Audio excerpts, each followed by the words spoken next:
Because if you don't get killed right away when you like don't know anything, right, or if you survive the first 72 hours, but there's something about if you can sort of just make it through the beginning, you can figure out how to stay alive. And I do think that's a little bit what he's done. And not only that, he's upped the price of attacking him now.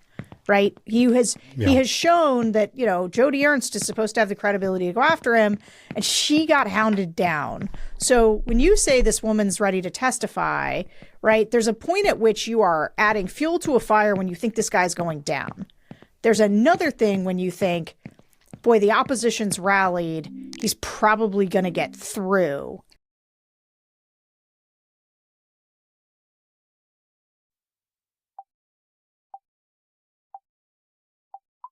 Some other things out there that they could, there are part of what you're seeing when you're seeing all this stuff come out. It's not an accident. Somebody is doing Oppo research to try to give cover to the senators who don't want to confirm him. And so the question is did they unload everything they had right away? Or is there more? Like, is somebody going to commit to going and getting the rest of it? I think loathed by most of the people who have worked with him, and not Megyn Kelly. Megyn Kelly also, I mean, sometimes it is like living in an alternative universe where Megyn Kelly was the centerpiece of a movie about the culture of sexual harassment at Fox News.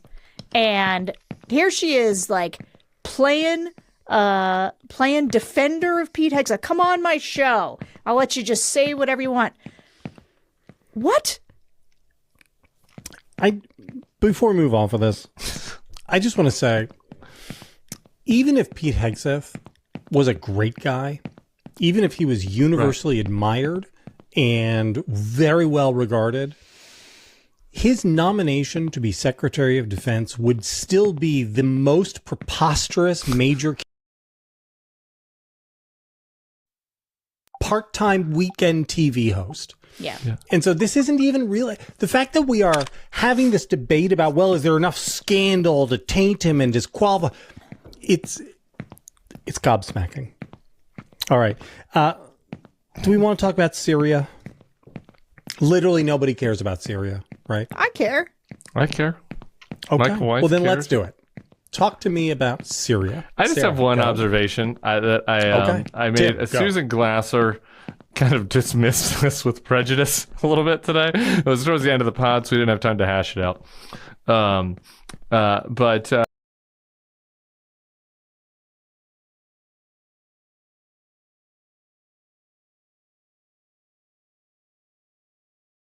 is that the Biden administration, for all its flaws, which there are myriad, and for all the foreign policy mistakes, for which there are quite a few, like, is in this really shit situation where you're dealing with Putin and, you know, the malign influence of Iran growing, the terrorists in Gaza attacking Israel. Like, you're dealing with all of this that was not really of your own making. And they come up with a strategy that prevents any U.S. troops, really, from being over there, at least, but any meaningful boots on the ground. And where you can support Ukraine with internal domestic foes trying to undermine you, where you support Israel with people in your own party trying to undermine you. As well as the Israeli government. Right. Trying to undermine you. Yeah. Okay. and And though Ukraine and Israel get most of the credit here, still, like, you play a critical role in intelligence sharing and providing resources and providing support in both cases. Unprecedented role. Yeah. And as a result,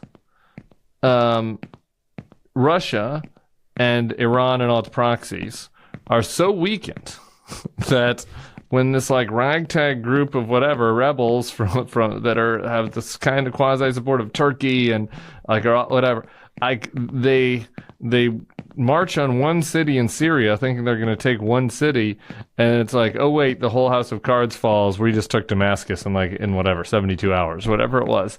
And like the reason why they were able to do that is because Syria's sponsors, Russia and Iran, have been so weakened by what happened in these other theaters, right?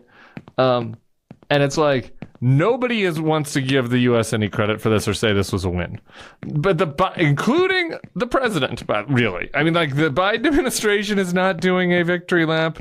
The Democrats on the Hill aren't saying, "Wow, what look at how much we've weakened our foes." Republicans sure as shit aren't giving them any credit, and it's like this happened, and I mean.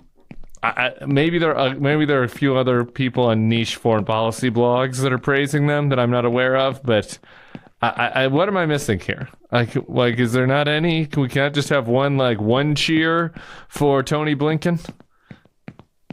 I'm gonna take this opportunity to annoy everybody and say this is basically how they approached passing infrastructure or passing this is the communication. You're not wrong. This is the communications You're not wrong. that we've been dealing with the entire time.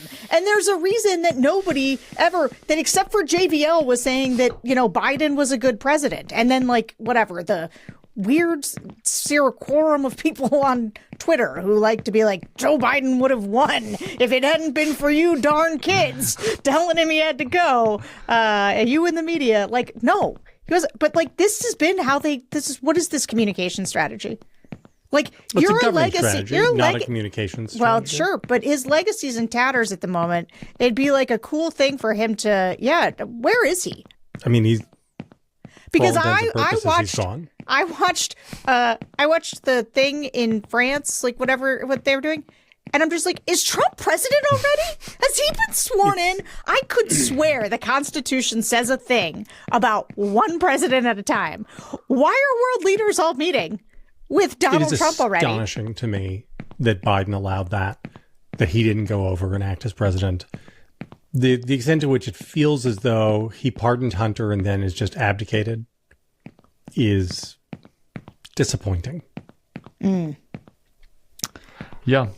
Well, other people exist in the administration. I don't know. No, it's true. True. And maybe they're just doing interviews nobody's covering. I don't know. I don't have somebody at the State Department briefing, so maybe they've been bragging about it. But it's not great. It's not like, oh, the world is peaceful now and we've achieved Pax Americana Part 2 or whatever. But it's like, take the wins where you can get them. This is why I wanted to talk about smooth it. Handoff. It's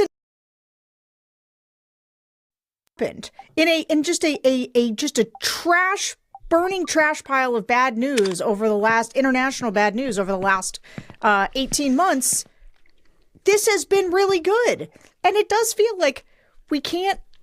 Oh, did something good happen in the world? Well, no, we need to, go. Good things can only happen when Donald Trump is in charge. Civil war over, shooting healthcare CEOs. That's what we're just going to destroy each other over. And we can't. Nobody.